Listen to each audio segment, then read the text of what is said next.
So today I recorded a makeup tutorial. I don't usually do that, but I have a little better lighting now, so hopefully at least suffices for instructional purposes. This is what I call a pink pinup girl makeup. This is 1950s appropriate, but not your bolds, your reds, your deep colors. This is actually all pinks. So I really like this. It is loosely based on the very first tutorial I ever followed. Most of you probably remember Ask Me Makeup. She was literally the only vintage makeup channel for a while, and she's long since gone. All her videos are removed. But the very first tutorial I ever followed was her pink pinup girl makeup tutorial. And it was very similar to this look with the shimmery lid, pink in the crease, pink lips, but the pink was actually on the lips was a bit more of a nude than a like hot pink. Now you can do a more pinup quality thing here and do like a bold lip, so you would just do a hot pink lip in place of a nude lip. But I've always kind of liked the muted tones of this. I wore this multiple times in Vegas. I love this look, so this is what I decided to do today. Hopefully you guys like it. Hopefully you can see it okay. It's not super washed out. I filmed the tutorial with narration, so you guys can actually be following along. I didn't do the face, the full face on makeup on camera, so I will be actually posting the products that I use just on the base makeup before I actually do the tutorial. And yeah, that's about it. Thank you very much for watching. As always, if you would like to see more from me, please feel free to rate, comment, subscribe, all that good stuff. Ring my bell. I know I'm not the only person who's done that, but I immediately thought of it. So ring my bell if you want to be notified of uploads. I'm also posting tutorials on Instagram now. I actually feel like I get a little bit more response there because it tends to be easier to get your videos out there on Instagram. So by all means, if you're on Instagram, follow me at Lisa Fremont Street, and there will be a few tutorials there as well. I'm about to film one now. So we'll talk to you later. Okay, so I'm starting this out with the products that I have already used on my face. This is what you're seeing as the base. My primer, my foundation, my bronzer, I used it to kind of warm up the skin, and then of course my highlighter that I used to kind of give me a little bit of that dewy look. And then I'm also showing you my powder, which is the Dermablend Original Setting Powder. And on my brows, I used the Strawburn Brow Powder Duo from Anastasia, and then the brow definer from NYX that is in the soft brown shade. So moving on from there, that is the base makeup. And then as you can see, this eyebrow shape is a little bit more angular. That's suitable for the 1950s look, but you can of course do a curved eyebrow for more of a 1940s look. And the way I started this off is by applying the primer. This is the NYX eyeshadow base, and I've just applied that to the lid to kind of give it a little bit of stickiness. And then using my Modern Renaissance palette and the color Tempera, I'm going from lid to brow. This is going to give myself a base so that it makes it easier to blend. And I'm using the color Buon Fresco, which is actually sort of a cool toned shadow that is perfect for transition. And I'm using that with a small brush in the crease, and then I'll go back in with my fluffy brush and sort of haze that out. We just want there to be a sort of subtle definition there at the crease to begin with. So I'm taking my fluffy brush. This is from Clinique, and all these brushes are Clinique that I'm using today. They're not my favorite brushes, but they're just the ones that happen to be handy. Sorry about the blurry camera occasionally.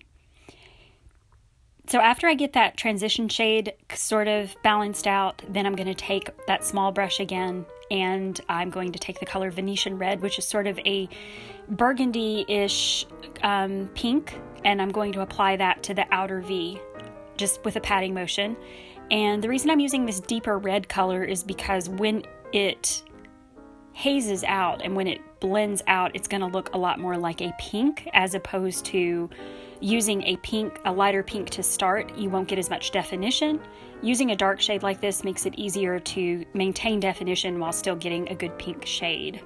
So I'm applying this I've slowed the camera down so you can sort of see I'm just applying it with sort of a patting motion, and then taking my blending brush and doing windshield wiper and circular motions to sort of haze that out and blend it upwards. You want the eyes to look more defined, but also to look more lifted.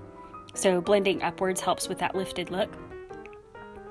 And you'll see that I go back in, apply and blend, several different layers of color. because that is the easiest way to get a more subtle variation. And of course, initially, it's not important that it be completely perfectly blended because there's going to be quite a few more layers on there. So it isn't necessary that it look completely blended. Now I'm going to take the color Tempera again and apply that to the brow bone. I want to make sure and define the brows a little bit more. So I'm using that smaller flat brush and I'm applying the color Tempera to the brow bone. And that's going to also make it a little bit easier to transition that pink into the lighter shade at the brow bone. So I apply that with the more concentrated, dense brush because that's the color, that's where I want the color to be taking the strongest. And then I'll take my fluffy brush and go through again and blend that upwards, sort of blending those two colors into each other. So again, we maintain that sort of lifted look.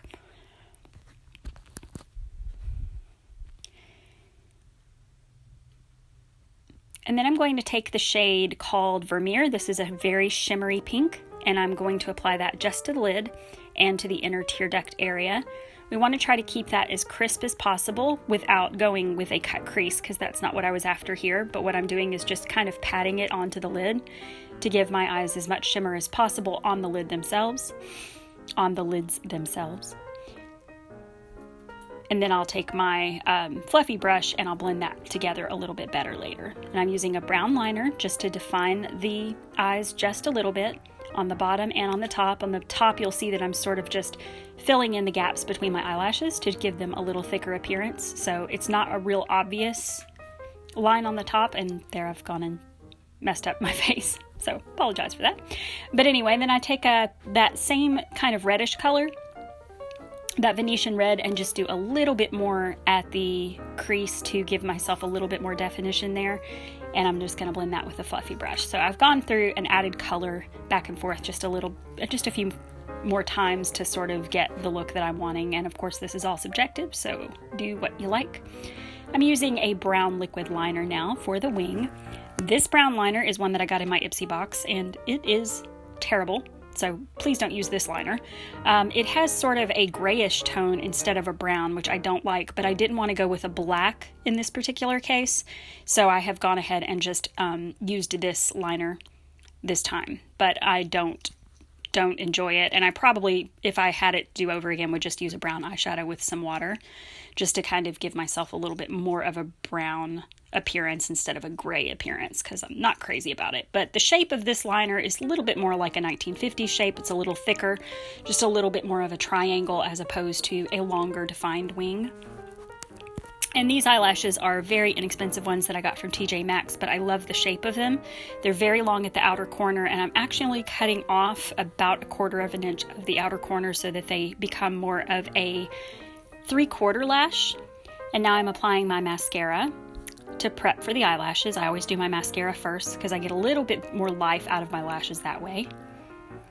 So I've applied a couple of coats of lash doubling mascara from Clinique, and I'm also darkening a mole that I already have, a little beauty mark there, because when I do pinup makeup, I do tend to make that beauty mark a little more defined.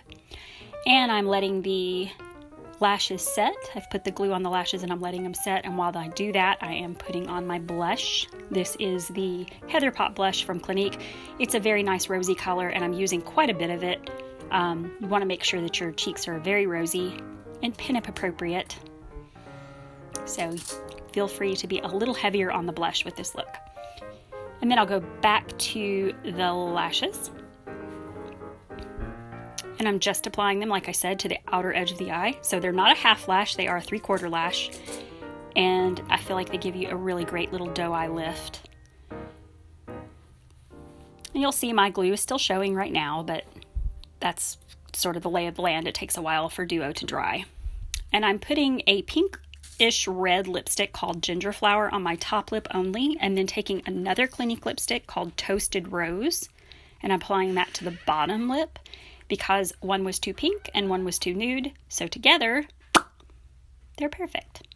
So it gives you sort of a rose color. Again, you can use a darker shade of pink, or you can use a more nude shade of pink if you want to. And I'm using a lip liner called Intense Cosmo to just sort of define that, give you a little bit more of a vintage shape to your lips if you don't already have it. Rounded out my top lip a little bit.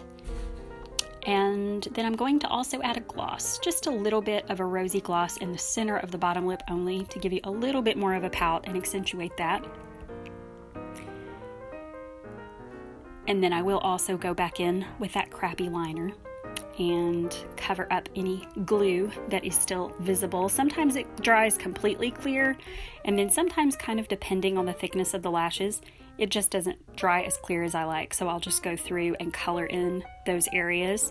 Should probably have used my black liner because this brown was just not wanting to cover up anything. I think I may have actually gone back and added the black, but hopefully y'all enjoyed this.